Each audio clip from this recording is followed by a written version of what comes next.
কোন মাৰৰ ভাইয়েৰ তেওঁ আপোনালোকৰ কোনজনী মাৰৰ ভাইয়েৰ তেওঁ অসমবাসীক মই প্ৰশ্ন সুধিব কৈছো কোনজনী মাৰৰ ভাইয়েৰ কিহৰ কাৰণে মুমাই মাতে তেওঁ কিহৰ মুমাই তেওঁ কি সম্পৰ্ক আছে আমাৰ লগত Article 164 of Indian Constitution or mote, he is appointed as Chief Minister of Assam. Etu eta সংবিধানিক পদবী এই সাংবিধানিক পদবীটোৰ মতে কাম কৰিবলৈ তেখেত বাধ্য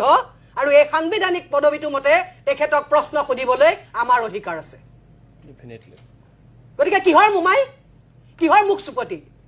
মুখচুপতি ৰাইজে কৰিব মুখচুপতি মাননীয় মুখ্যমন্ত্ৰী মহোদয় কৰিব এই মুখচুপতি চাবলৈ আমি ইয়াত বহি আছো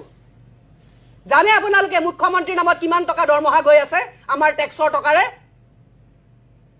কিমান সময় নষ্ট হৈ আছে আপোনালোকৰ পইচা আপোনালোকৰ সময় যে নষ্ট হৈ আছে এইবিলাক মুখচুপতিৰ ফলত জানে আপোনালোকে আমাৰ টেক্সৰ টকাৰে দৰমহা দি আছো আমি মুখ্যমন্ত্ৰী মহোদয়ক কিহৰ কাৰণে আমাক সাৰ্ভিস দিবৰ কাৰণে এই সাংবিধানিক পদমৰ্যাদা অনুসৰি আমাক সাৰ্ভিস দিবৰ কাৰণে তেওঁক দৰমহা দি আছো আমি কোনো মুমাই নহয় আমাৰ কোনো মাৰৰ ভাইয়েৰ নহয় আমাৰ কিহৰ মুমাই